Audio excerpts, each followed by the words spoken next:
Good morning বন্ধুরা, আমি তিতির। আমার নতুন একটা ব্লগে তোমাদের প্রত্যেককে অনেক অনেক স্বাগত। আজকে হচ্ছে বৃহস্পতিবার আর এখন সকালে 11:30টার মতো বাজে। আজকে একটু দেরি করেই আমরা ব্লগটা শুরু করছি।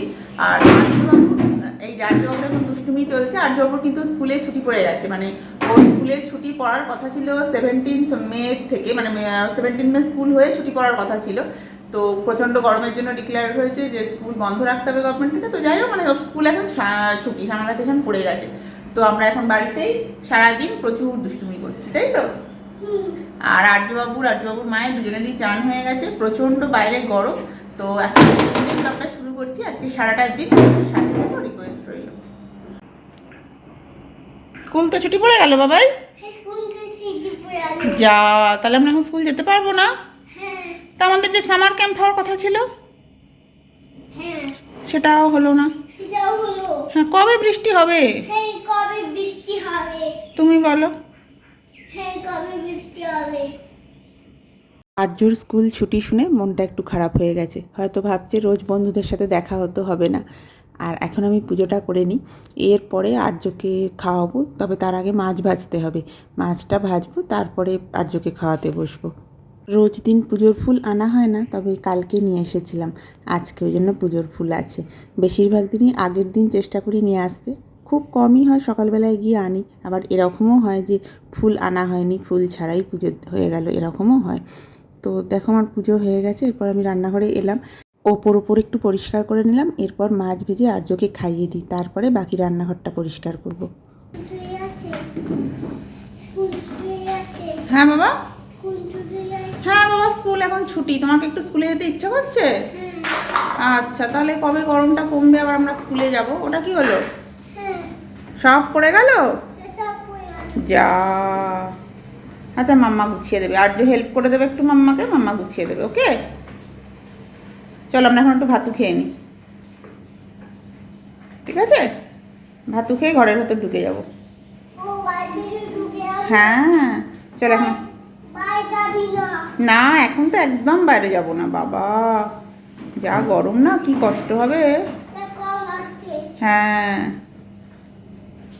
খুব গরম।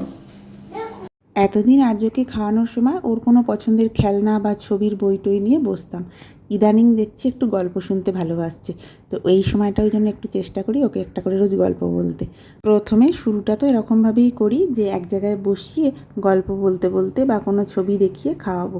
তবে ওই শুরুটাই হয়, প্রথম 10-15 মিনিট এরকম গুড বয় হয়ে বসবে, ব্যাস তারপরেই উঠে পড়বে। তারপর ওই আয়নারে, খানারে, বসনারে সব মায়েদের মতো আমাকেও শুরু করতে হয়। আর্য ঘুমিয়ে পড়লো, আমার খাবারটা বেড়ে নিই, খাবার আমি খেয়ে নিই, তারপরে রান্নাঘরটা একটু পরিষ্কার করার ব্যাপার আছে। আর আজকে জানো তো, তোমাদের সকাল থেকে বলা হয়নি, শাশ্বত বাড়িতে নেই, মানে শাশ্বত অফিসে ট্যুরে গেছে। ও গতকাল গেছে আর আগামীকাল ফিরবে। আগামীকাল ফিরতে ফিরতে বিকেল হয়ে যাবে, মানে ট্রেন রাইট টাইম থাকলে 6টা, পৌনে 6টার মধ্যে ফিরে আসবে। আর এবার স্বাভাবিকভাবেই শাশ্বত বাড়িতে নেই, তো রান্নাবান্না কাজকর্ম সবই মানে খুব কম কম হচ্ছে।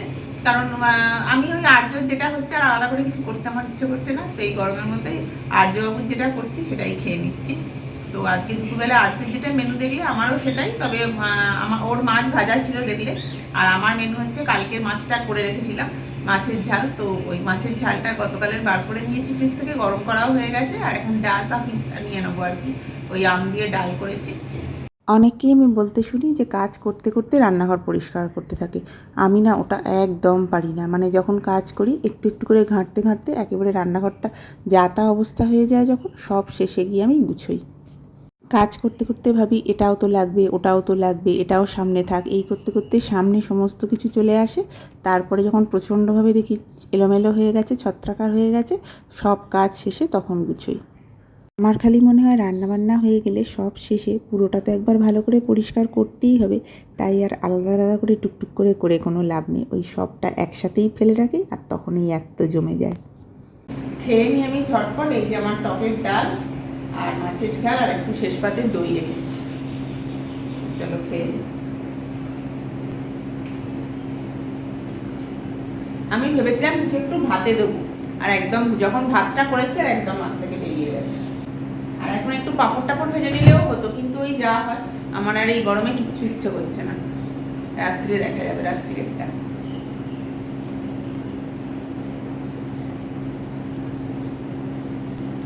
থাকলে যা হয় ওই আর্যবাবুর জন্য যেটা হচ্ছে মনে হচ্ছে ওটাই করি। আর এই গরমের মধ্যে সত্যি রান্নাঘরে গিয়ে রান্না করতেও একদম ইচ্ছা করছে না, খিদেও বোধহয় সব মানুষের একটু করে কমে গেছে। আমরা এখন বিকেলবেলা একটু বেরোবো। এসো আর্য এসো, আমি রেডি হয়ে গেছি, আর্যবাবু এবার রেডি হবে, তাই তো? চলো একটু ঘুরে আসি। আর্যবাবু বেশি পছন্দ করে হচ্ছে বাবার সাথে একটু স্কুটি করে ঘুরতে, কিন্তু আজকে তো উপায় নেই, তাই তো? আজকে বাবা হচ্ছে বড় অফিস গেছে, আর্যবাবুর কথায় হচ্ছে বাবা বড় অফিস গেছে, সেই জন্য মাম্মার সঙ্গে যেতে হবে, তাই তো? মা আর বেটু আমরা একটু ঘুরে আসি। আর এখন সন্ধ্যে 6:30 বাজে, দেখো বাইরেটা পুরো আলো রয়েছে, রোদ মানে একটা গরম ভাব রয়েছে রোদের, মানে বিকেলের দিকে যেরকম থাকে না 4টে 4:30, এখন সন্ধ্যেবেলাতেও সেরকম মানে ওইটা। তো যাই হোক আমি রেডি হয়ে গেছি, এবার আর্যকে রেডি করে আমরা একটু ঘুরু ঘুরু করে আসি। চলো চলে এসো। হ্যাঁ চলো নিচে চলো।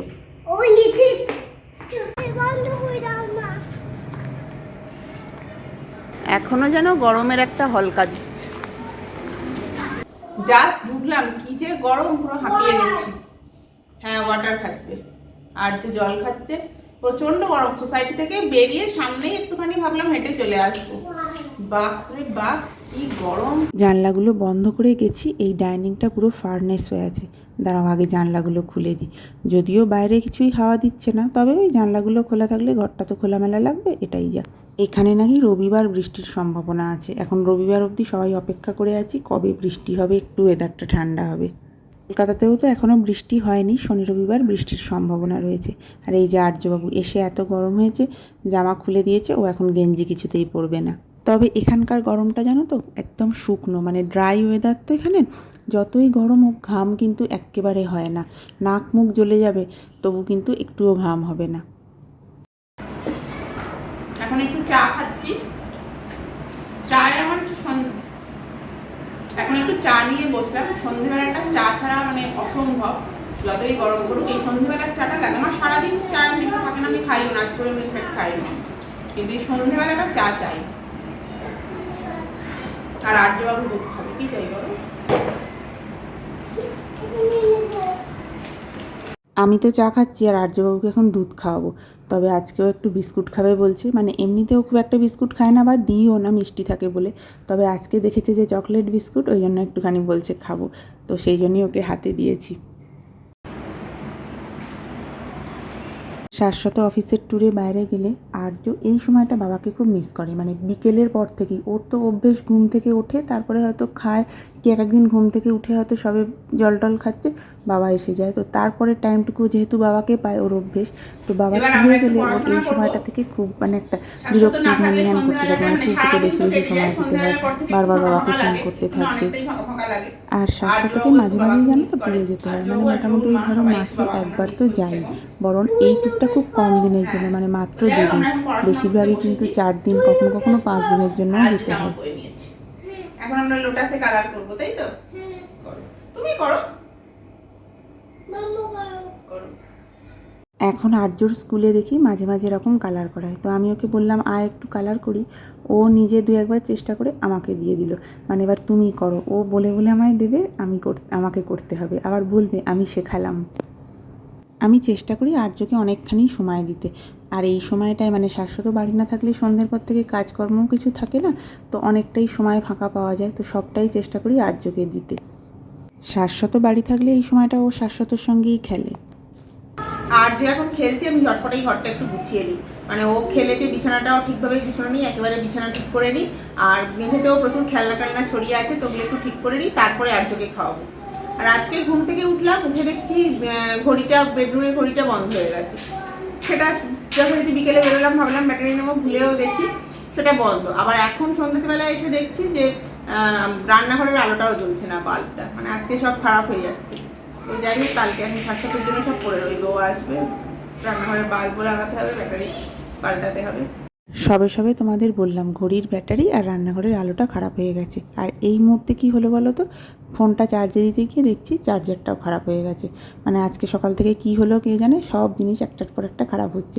ওই যে ঘড়িটা দেখো 7:40 হয়ে বসে আছে। আমি যখন আর্যর খেলনাগুলো গুছোচ্ছি তখন আমি আর্যকেও ডেকে নিয়েছি, মানে যখন আমি ওর খেলনাগুলো গুছিয়ে রাখি চেষ্টা করি ওকে ইনভলভ করার, মানে ওকে একটু একটু শেখাই যে তোমাকেও এগুলো এবার থেকে গুছিয়ে রাখতে হবে। আজকে এই ভিডিওটা অনেক লম্বা হয়ে গেছে, আজকে আর ভিডিওটা বড় করছি না। খুব শিগগিরই একটা নতুন ভিডিও নিয়ে তোমাদের সাথে দেখা হবে। ততক্ষণ সবাই খুব ভালো থেকো, সুস্থ থেকো।